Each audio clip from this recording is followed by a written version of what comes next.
AM 560, The Answer.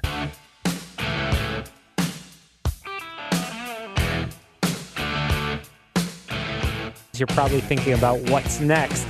Business owners, too, also need to think about what's next. And that's a topic that Linda Nicholls of IMC Solution and I were actually just talking about during the break. And Linda, retiring employees need to, there's a lot of conversations that need to be had, but business owners need to think about the future as well. This consumes a lot of your day and nights, I believe. Tell us a little bit about some tips that you have for retiring employees. Sure, absolutely.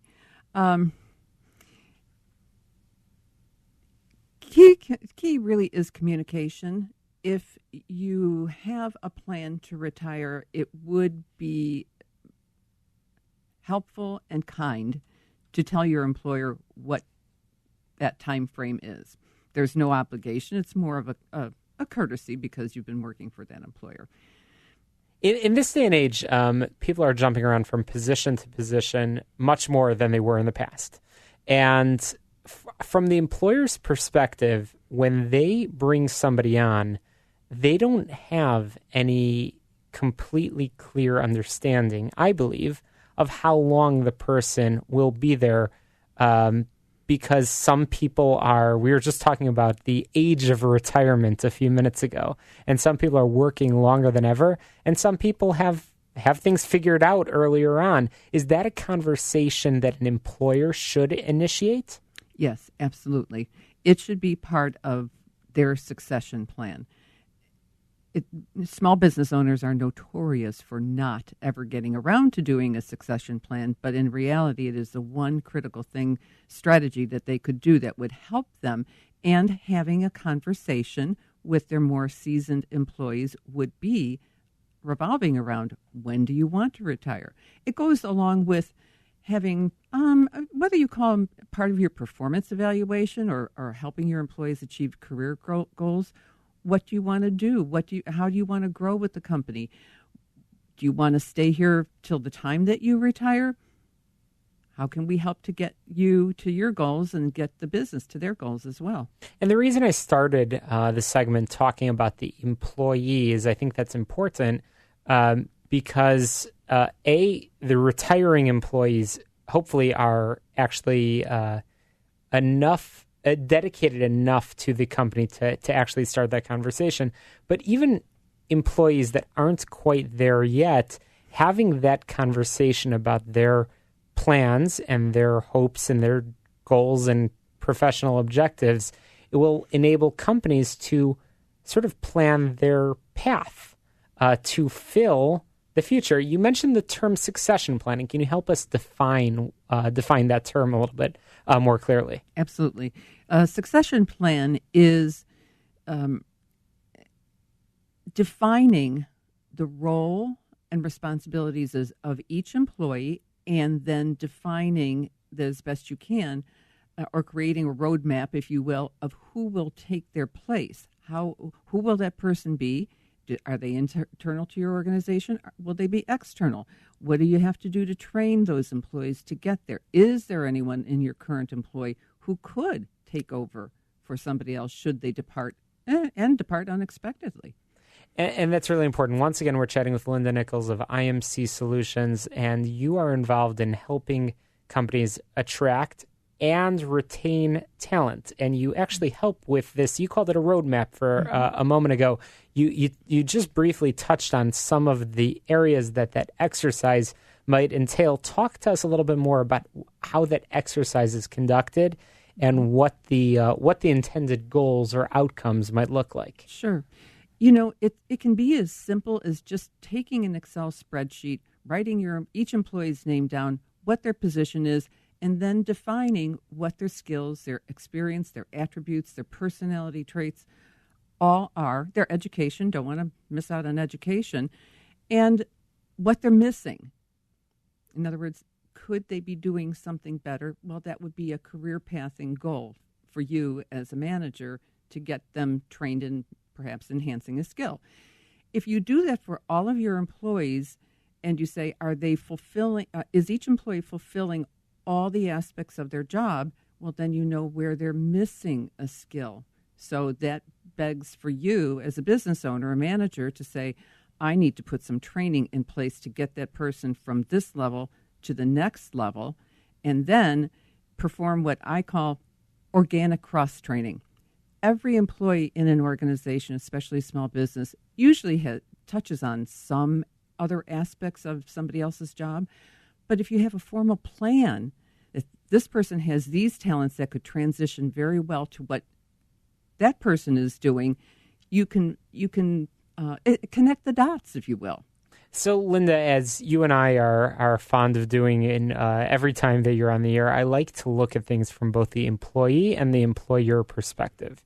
So, first, from the employee perspective, is this a process, that conversation that only retiring employees should be having? At what point is too soon to have this sort of discussion with your employer?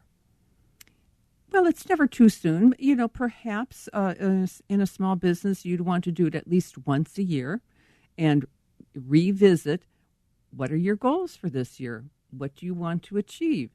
What do you want to learn? What do you think you need to learn? What next position do you want to be seeing yourself in, whether that's a millennial or an intermediate level, somebody in their 40s or somebody who is nearing retiring.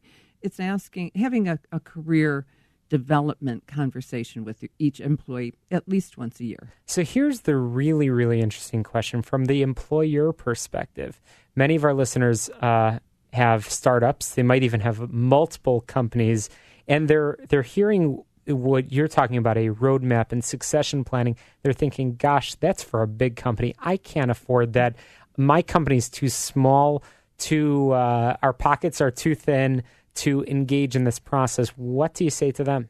It doesn't have to cost a lot of money. Just ask yourself, what would you do if your most valuable employee quit tomorrow? Scary. Mm-hmm. That's a scary And thought. then work backward from that to identify either internal talent that would take over or external talent, a consultant, a consulting firm of some sort, or hiring a recruiter to fill that person's position. But if you ask that critical question, what would I do if my most key employee left tomorrow? You can put a plan together real quickly if you have to. And when going back to the subject of succession planning, business owners or people in, let's call it executives, people in senior roles, they don't want to talk about what's after them. Just naturally, I guess, you want to think that you're the best executive, that you're so polished, you're so amazing at what you do. Why should somebody want to have that discussion about what's coming after me? Boy, that's a great question. You know what? It requires humility. No one employee, including a business owner, is the be-all, end-all, right?